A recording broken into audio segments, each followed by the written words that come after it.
Before we get started on the last podcast of the year, I wanted to take just a moment to let you all know that Welcome to Wealth, our 12-week live online group coaching program, is launching on January the 10th.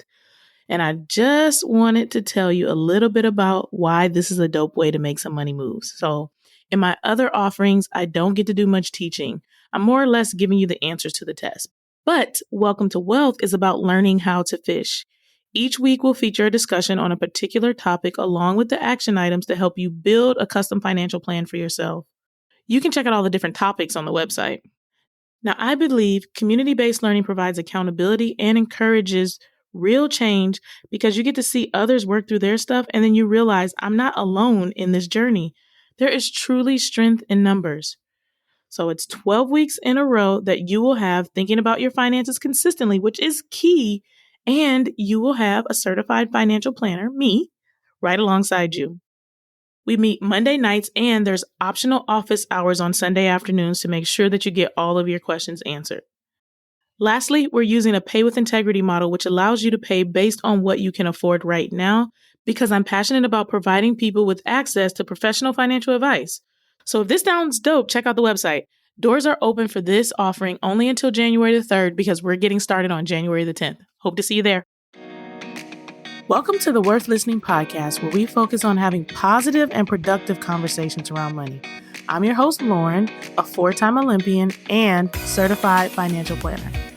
On this show, my guests share their money stories. Everyone has a unique story and experiences both wins and losses when it comes to money. My intent is to give listeners something they can relate to, something that builds their courage to be open and take control of their own money story. When I'm not creating a great show for my listeners, I'm running my company, Worth Winning, where I help individuals and families organize their finances. Check us out at worth-winning.com. All right, now on with the show. Well, 2021 is a wrap, folks. I think many are still reeling from 2020 and trying to gain their footing, but I also think that as a world, we are heading in the right direction. I love wrapping up the year with the final podcast being all about reflections. I'll start with some podcast reflections. I read this stat recently that the average podcast has 27 listeners per episode. Our average is 200, so I am proud to say that we are above average. It has never been a goal to monetize this podcast for me, and we're pretty small with just 56,000 downloads. Hey, this would be a great time to tell a friend how much you love this podcast and tell them to start listening so that we can grow.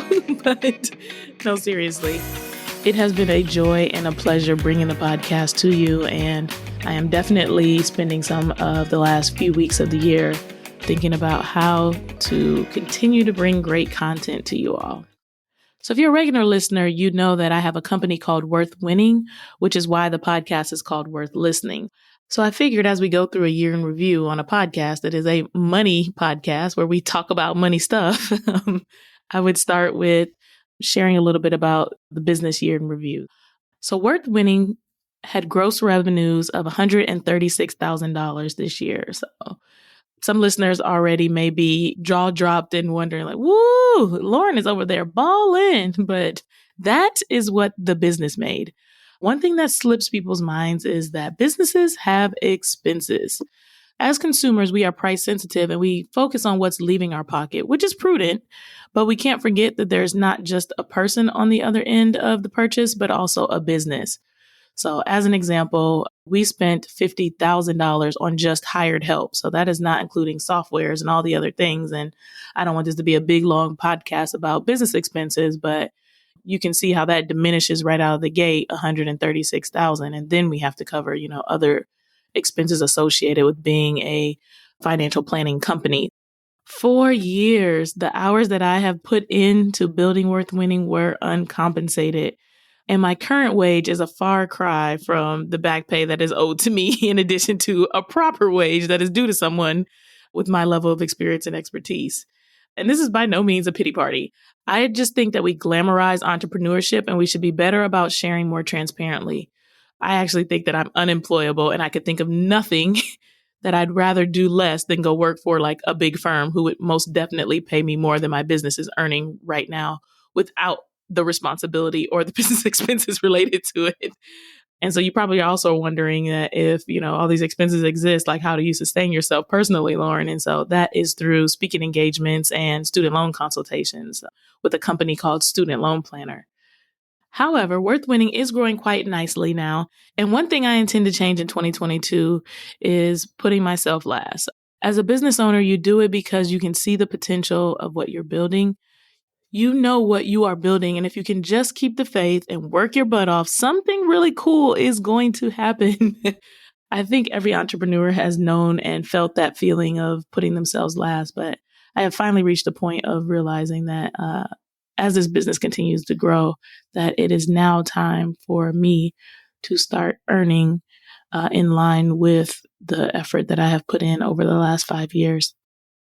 Okay, now let's talk about some stuff I did.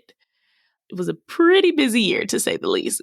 I completed the Goldman Sachs Small Business Program. I started the Financial Fitness Coaching Certification. I also am in process of becoming a certified financial transitionist. I took 2 classes on VC investing because that is something that clients are getting more and more interested in. And I want to be in the know about what all goes into it. So, yeah, your girl is addicted to learning, but also wanting to be equipped with the tools to have the best possibility of serving the clients who come my way. So as you can imagine, running a business, doing a podcast, taking all these different classes, my time is stretched pretty thin. In fact, my super dope admin made a spreadsheet of my calendar. I'm pretty sure this was meant to be an intervention, and it worked. So yeah, mission accomplished. A few of the quick stats I pulled from the spreadsheet is I had 1,674 meetings over the course of the year. So y'all know that a 40-hour work week could usually like 2,080 hours. So a little bit shy of that. And that's not including like the prep for those meetings. So you can see why they say entrepreneurs are those people that are willing to work 80 hours for themselves so that they don't have to work 40 hours for someone else. Yeah, I'm not trying to be about that life for the long term, though. Also, I had 280 client meetings and I did 207 student loan consultations. So the student loan consulting, as I mentioned earlier, happens through a separate company. So, which leads me to the lessons I have learned.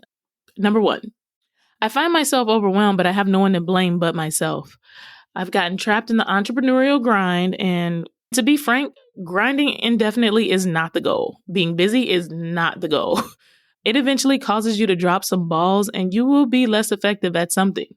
In fact, I did a vlog earlier this year on LinkedIn. Actually, just a few months ago. It wasn't really, I guess it was still earlier this year, but it demonstrated just that. Being busy put me in a situation to be taken advantage of related to a speaking engagement. And it was yet another reminder of me needing to make some changes to how busy my schedule is so that I can continue to provide quality in all the facets of the life that I'm choosing to participate in. I know I can only serve if I have something in my cup to give and that I've been spreading myself too thin.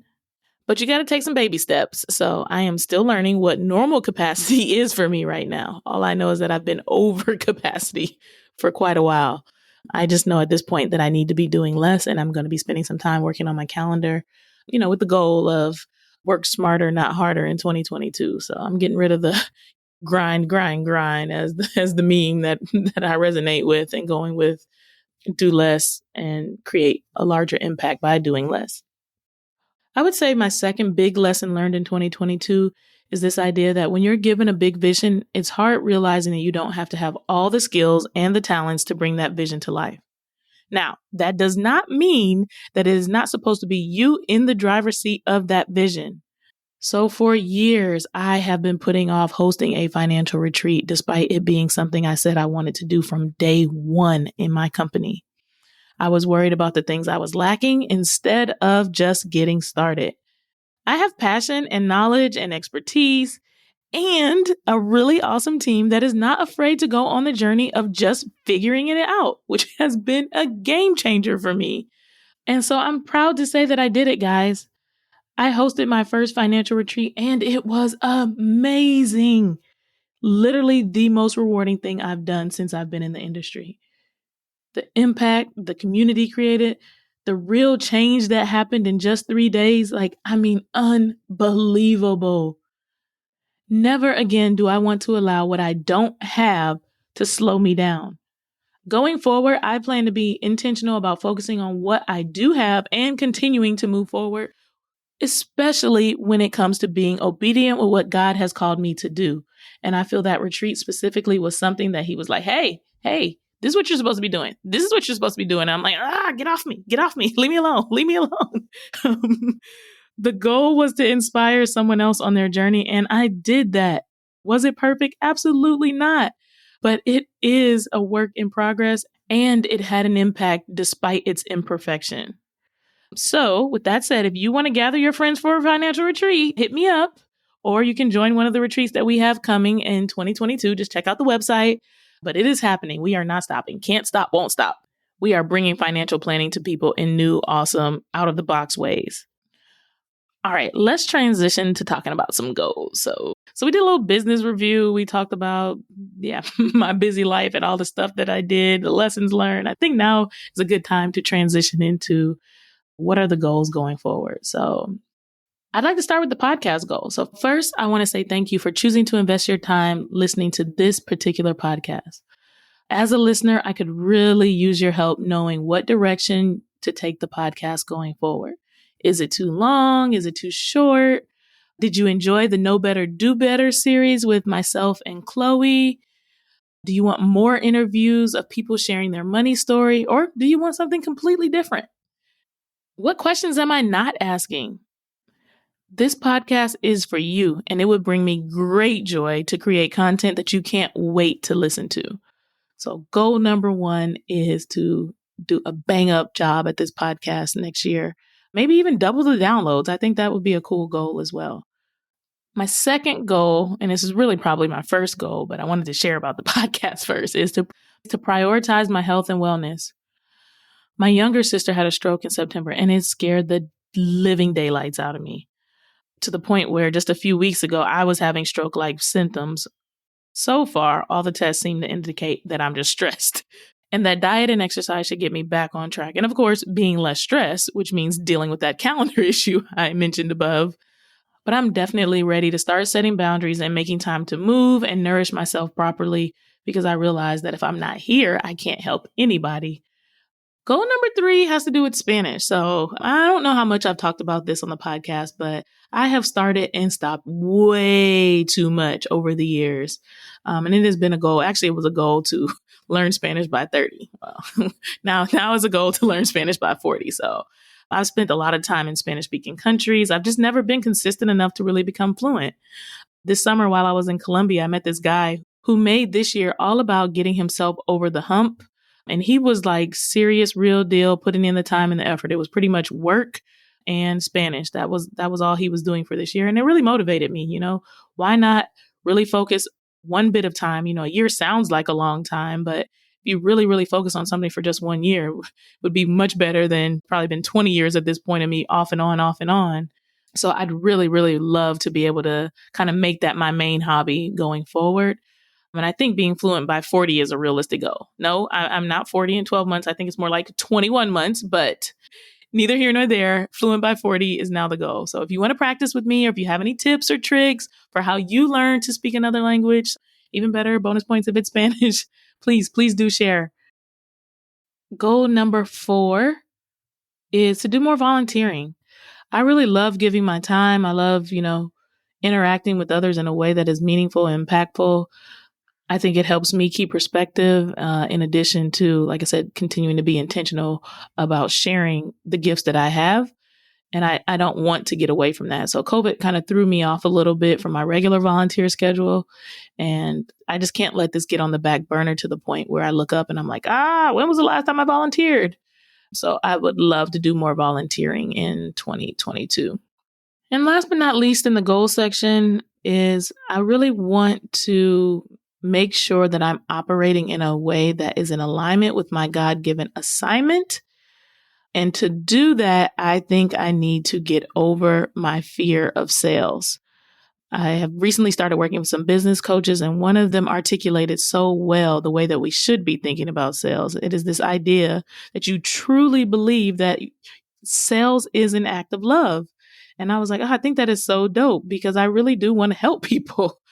And I believe that it is, like I said, a God-given assignment mission for me. And so this coach was saying that because I love the people I'm called to serve, I have to bring them what I am called to bring them. I have to talk to them. I have to let them know that I have something to offer them. And I think that also comes with speaking more intentional to my specific audience versus trying to speak to everyone. I serve young professionals. And so I would also love to master the art of giving myself permission to offend. My service is not for everyone, and I need to speak to someone, and I need to share what I really feel and believe. It's like, I don't really want to tell people this. I don't want to be on social media. I don't want to, you can fill in the blank with what I'm trying not to do. You can fill in the blank with trying to kind of tiptoe around.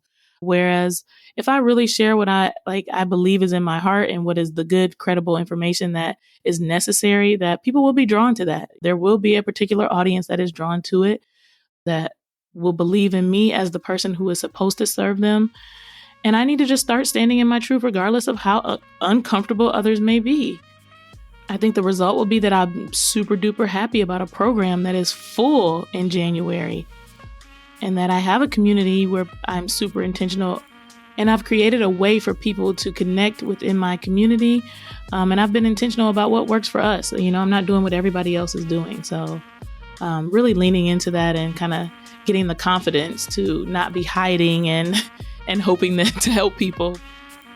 I have had a wonderful year. I'm excited about what 2022 has to bring. I hope you will take some time to reflect on your accomplishments, the lessons learned, set some personal and some financial goals, because we are better when we plan, even when things don't go quite as planned. So I wish you and your family a wonderful holiday season, and I look forward to picking up with you in the new year.